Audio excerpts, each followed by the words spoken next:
नमस्कार मित्रों। आज हम उस ज्ञान की चर्चा करेंगे जिसने हजारों वर्षों से करोड़ों लोगों के जीवन को दिशा दी है। यह ज्ञान है भगवान श्री कृष्ण का कर्मयोग।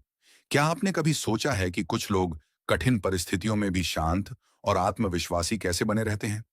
क्यों कुछ लोग बार बार असफल होने के बाद भी हार नहीं मानते? और क्यों कुछ लोग सफलता मिलने के बाद भी अहंकार में नहीं डूबते? इन सभी प्रश्नों का उत्तर श्री कृष्ण के कर्मयोग में छिपा है।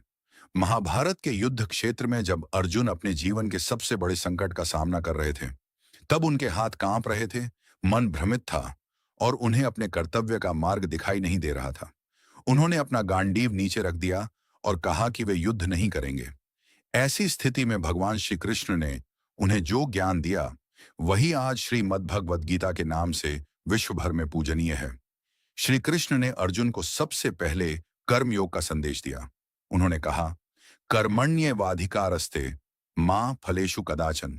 अर्थात तुम्हारा अधिकार केवल कर्म करने पर है, उसके फल पर नहीं। दोस्तों, यह श्लोक सुनने में जितना सरल लगता है, इसका अर्थ उतना ही गहरा है। भगवान श्री कृष्ण कहते हैं कि आज अधिकांश लोग दुखी इसलिए नहीं हैं कि वे मेहनत नहीं करते। वे दुखी इसलिए हैं क्योंकि उनका मन परिणाम में अटक जाता है।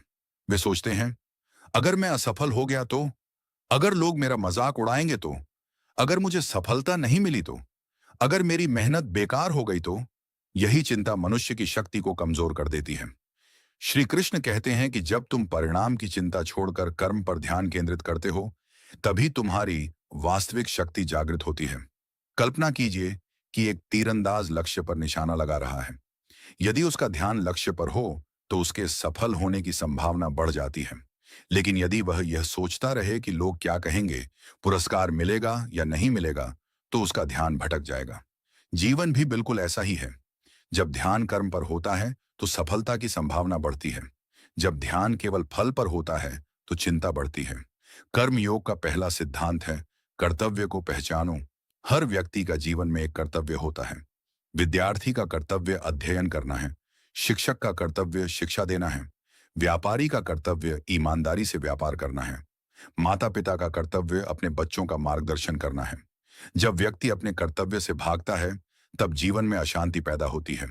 अर्जुन भी अपने कर्तव्य से भागना चाहते थे, लेकिन श्री कृष्ण ने उन्हें समझाया कि धर्म और कर्तव्य के मार्ग पर चलना ही सच्चा जीवन है। दोस्तों, आज भी बहुत से लोग कठिनाई देखकर अपने लक्ष्य छोड़ देते हैं। कुछ लोग 2 महीने मेहनत करते हैं और परिणाम न मिलने पर हार मान लेते हैं। कुछ लोग एक असफलता के बाद स्वयं को अयोग्य समझने लगते हैं।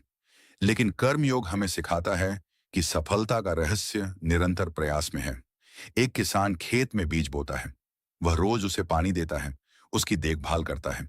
लेकिन वह हर घंटे मिट्टी खोदकर यह नहीं देखता कि बीज कितना बढ़ा। उसे विश्वास होता है कि समय आने पर बीज वृक्ष बनेगा। इसी प्रकार हमें भी अपने कर्म पर विश्वास रखना चाहिए। श्री कृष्ण कहते हैं कि मनुष्य को अपना सर्वश्रेष्ठ देना चाहिए और बाकी भगवान पर छोड़ देना चाहिए। जब हम सब कुछ नियंत्रित करने की कोशिश करते हैं, तब तनाव पैदा होता है। लेकिन जब हम अपना कर्म करते हैं और परिणाम को स्वीकार करना सीखते हैं, तब मन में शांति आती है। कर्मयोग का दूसरा सिद्धांत है समत्व। समत्व का अर्थ है हर परिस्थिति में संतुलित रहना। सफलता मिले तो अहंकार नहीं, असफलता मिले तो निराशा नहीं, प्रशंसा मिले तो घमंड नहीं, आलोचना मिले तो क्रोध नहीं। यही सच्चे योगी की पहचान है। श्री कृष्ण कहते हैं, समत्वम योग उच्यते, अर्थात संभव ही योग है। आज दुनिया में अधिकांश लोगों का मूड परिस्थितियों पर निर्भर करता है। थोड़ी सफलता मिली तो खुशी, थोड़ी असफलता मिली तो दुख।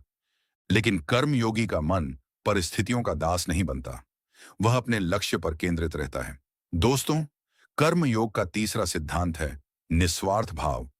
जब हम केवल अपने लाभ के लिए काम करते हैं, तो हमारा दृष्टिकोण सीमित हो जाता है। लेकिन जब हम समाज, परिवार और मानवता के हित को ध्यान में रखकर कार्य करते हैं, तब हमारा कर्म महान बन जाता है।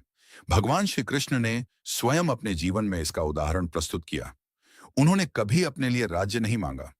उन्होंने कभी सत्ता की इच्छा नहीं की। उन्होंने सदैव धर्म की स्थापना और समाज के कल्याण को प्राथमिकता दी। यही निस्वार्थ कर्म है।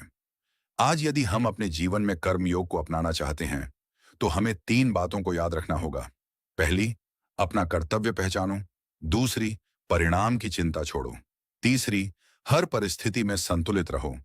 जब ये तीनों बातें जीवन में आ जाती हैं, तब व्यक्ति का आत्मविश्वास बढ़ता है, तनाव कम होता है और सफलता की संभावना कई गुना बढ़ जाती है। दोस्तों, याद रखिए, कर्म योग केवल आध्यात्मिक सिद्धांत नहीं है। यह जीवन जीने की एक व्यावहारिक कला है। जो विद्यार्थी इसे अपनाता है, वह बेहतर अध्ययन करता है। जो व्यापारी इसे अपनाता है, वह अधिक ईमानदारी और धैर्य से कार्य करता है।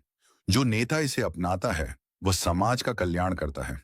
और जो सामान्य व्यक्ति इसे अपनाता है, वह जीवन में शांति और संतोष प्राप्त करता है। यही श्री कृष्ण का संदेश है, यही गीता का सार है और यही सफलता का सबसे बड़ा रहस्य है। तो दोस्तों, भगवान श्री कृष्ण का यह संदेश आपको अच्छा लगे तो वीडियो को लाइक कर देना, चैनल को सब्सक्राइब कर देना। मिलते हैं अगली वीडियो में। है श्री कृष्णा। राधे राधे।